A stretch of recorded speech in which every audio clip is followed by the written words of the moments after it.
My YouTube channel Harvind education में आपका स्वागत है। ठीक, मैं आपको हाई स्कूल इंटरमीडिएट के अलंकार बताने जा रही हैं। ठीक, आपको इसमें क्या याद करना है? अलंकार, उपमा, रूपक, उत्प्रेक्षा, उदाहरण सहित मैं आपको बताने वाला हूँ। आपके 2 नंबर पक्के होने वाले हैं। ठीक, जैसे कि अलंकार है, क्या है ये? अलंकार। तो अलंकार किसे कहते हैं? अलंकार किसे कहते हैं? देखिए, अलंकार कैसे कहते हैं? अभी लो, काव्य की, क्या लिखा है? काव्य की शोभा बढ़ाने वाले धर्म को क्या कहते हैं? अलंकार कहते हैं। यहाँ को होता, ठीक, को क्या कहते हैं? अलंकार कहते हैं। अब स्टेप दूसरा क्या कह रहा है? दूसरा क्या कह रहा है? अलंकार कितने प्रकार के? अलंकार 2 प्रकार के होते हैं, एक शब्द अलंकार, एक अर्थालंकार। तो शब्द अलंकार में क्या होता है? देखिए, जहाँ शब्दों के प्रयोग से, जहाँ शब्दों के माध्यम से या प्रयोग से माध्यम से चमत्कार उत्पन्न किया जाए, वहाँ पर क्या होता है? क्या होता है? श्लेष अलंकार। उदाहरण में क्या है? श्लेष अलंकार, यमक अलंकार, अनुप्रास, वीप्सा अलंकार। ये शब्द अलंकार की दृष्टि से आते हैं। अब अर्थालंकार में क्या कह रहा है? अर्थालंकार में देखिए, अर्थालंकार में कह रहा है जहाँ अर्थ के माध्यम से, क्या है? जहाँ अर्थ के माध्यम से चमत्कार उत्पन्न हो, वहाँ पर अर्थालंकार होता है। जैसे कि किस किस में होता है? उपमा, रूपक, उत्प्रेक्षा और ये संग्रह, शांतिमान अलंकार में, इन सभी में होता है। क्या होता है? अर्थालंकार। ठीक है, अब नीचे आइए, नीचे देखिए, आपको मैं यहाँ पर लिख देता हूँ हरविंद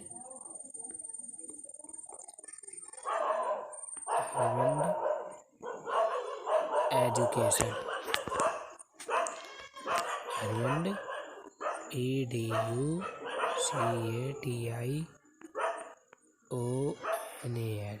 ठीक, एजुकेशन में आपका स्वागत है, वेलकम। अब देखिए, उपमा अलंकार क्या कह रहा है आपका? उपमा अलंकार क्या कह रहा है? ये वाला, जहाँ पर एक व्यक्ति की तुलना, जहाँ पर एक व्यक्ति की तुलना दूसरे वस्तु से की जाती है। क्या की जाती है? जहाँ पर एक व्यक्ति की तुलना दूसरे व्यक्ति से की जाती है, वहाँ पर क्या होता है बेटा? वहाँ पर उपमा अलंकार होता है।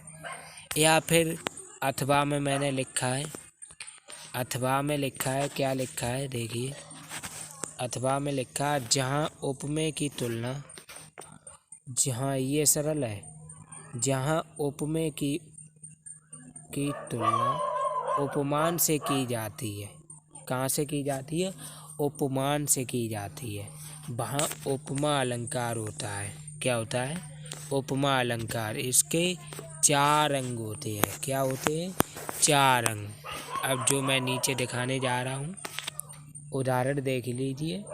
पीपर पात सरस मंडोला। क्या हो गया? पीपर पात सरस मंडोला। जहाँ पर देखिए 4 वो हैं, इसके क्या है? अंग। पहला अंग क्या है इसका? देखिए, उपमेय, जिसकी तुलना की जाती है, किससे की जाती है? मन से। ठीक, उपमान क्या है इसमें? जिससे तुलना की जाती है, पीपर पात से तुलना की जाती है। अब साधारण धर्म देखिए, साधारण धर्म क्या कह रहा है? जिसके कारण उपमेय और उपमान की तुलना दिखाई जाती है। तो किस में दिखाई जाती है? डोला, पीपर पात सरस मन डोला में दिखाई जाती है। वाचक क्या कह रहा है? वाचक शब्द क्या कह रही है? वे शब्द जिनसे तुलना प्रकट होती है। तो किससे प्रकट होती है? सरिस से। किससे होती है? सरिस से। अब पहचान देखिए, जैसे अभी क्या कराया था आपको? किसकी कराई थी? आपको उपमा अलंकार की कराई थी। अगर इसका उदाहरण आ जाता है तो आप पहचानेंगे कैसे? देखिए, जहाँ सरिस आ जाए, सम आ जाए, समान आ जाए, समान आ जाए, भांति आ जाए, के जैसे की तरह इत्यादि वाचक शब्द होंगे, वहाँ पर क्या होगा बेटा? उपमा अलंकार। क्या होगा? उपमा अलंकार। जैसे कि पहचान बता दी मैंने आपको, सरिस हो गया, कहीं सम हो गया, समान हो गया, भांति हो गया, के जैसे, इन चार के जैसे आपको कहीं उदाहरण में दिखाई दें तो बिना आंखें मीचे एकदम तुरंत लिख दो कि उपमा अलंकार है। अब देखिए, इसके कई उदाहरण दिए हमने, 2, 4, 5 उदाहरण दिए। तो क्या कह रहा है? 4 दिए। देखो, पहला क्या कह रहा है? हर पद कमल, हर पद कोमल कमल से, हर पद कोमल कमल से, मुख मयंक सम मंजु मनोहर, मुख मयंक सम मंजु मनोहर। और तीसरा देख लीजिए, तुम्हारा मुख चंद्र समान है। किसके समान है? चंद्र सम है। सम का मतलब होता है, क्या होता है? समान। क्या होता है बेटा? समान। ठीक है। अब दूसरा देखिए, चौथा वाला क्या कह रहा है? फूलों सा चेहरा तेरा, फूलों सा चेहरा तेरा, कलियों सी मुस्कान है। क्या है? कलियों सी मुस्कान है। फूलों सा चेहरा तेरा, कलियों सी मुस्कान है। यहाँ पर किसी भी व्यक्ति के, मैंने आपको 2 तरीके से अर्थ में समझाया था उपमा अलंकार का उदाहरण प्लस में वो परिभाषा। जब किसी व्यक्ति की दूसरे व्यक्ति से तुलना या उपमेय में उपमान की तुलना की जाती है, वहाँ पर उपमा अलंकार होता है। जैसे कि फलों सा चेहरा तेरा, किसका चेहरा? फलों सा चेहरा तेरा। तो इसमें फलों सा चेहरा तेरा क्या है? फूलों सा है, सॉरी, फूलों सा चेहरा तेरा। इसमें किसी व्यक्ति का चेहरा फूलों के समान बताया गया, और उसकी जो मुस्कान है वो किससे की गई है? कलियों से की गई। अब देखिए, रूपक अलंकार क्या कह रहा है? जहाँ उपमेय में उपमान का भेद रहित आरोप हो, वहाँ पर रूपक अलंकार होता है। पहचान देखिए इसकी, रूपी अर्थ निकलेगा, लगा होगा, है ना। एग्जाम्पल देखिए, चरण कमल बंदो हर राई, चरण कमल बंदो हर राई। दूसरा देखिए, उदित उदयगर मंच पर रघुवर बाल पतंग। ये याद कर लेना, आपके फंसेंगे 101%। मैं आपको 6 नंबर के ये करा देते हैं। मन सागर, मनसा लहर, बूढ़े वहे अनेक, है ना।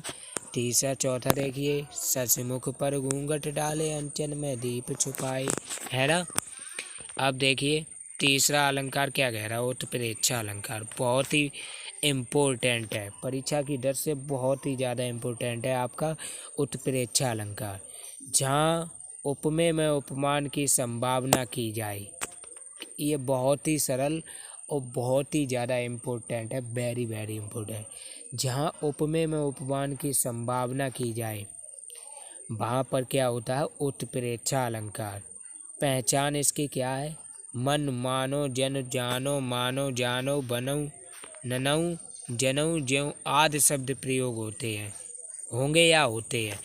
अगर आपको ये इतने शब्द किसी भी उदाहरण में पूछ लिया जाए कि इस एक उदाहरण दिया जाएगा, तो आपको पूछ लिया जाए कि इसमें किसका अलंकार है, पहचान कर लिखिए तथा उसकी परिभाषा तथा एक उदाहरण भी लिखिए।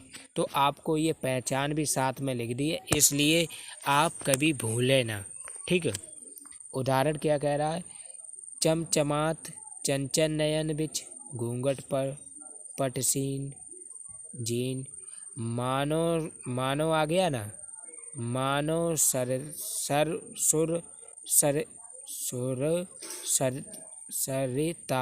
सरिता बिमल, जल उछरत जुगमीन। तो क्या है? जल उछरत जुगमीन, मीन में सोती है मछली। ठीक है। दूसरा देखिए, सोवत ओढ़े पीठ पट श्याम सलोने ला गात, मनो नीलमणि शैल पर आपौ आतव आतप परया प्रभात, है ना। तीसरा देख लीजिए, दाए दाम काम सब त्यागी, मनोरंग विद लूटन लागी। मनो आ गया, इसमें क्या हो गया है, इसमें क्या हो गया है, उत्प्रेक्षा अलंकार। अब देख लीजिए चौथा, चित बनि चारु ब्रकुट बर बांकी, बांकी तिलक रंग शोभा जनु जांकी। ठीक है, क्या हो गया, उत्प्रेक्षा अलंकार आपका हो गया। तो आपको सबसे बढ़िया याद करके जाना है। ठीक, थैंक यू।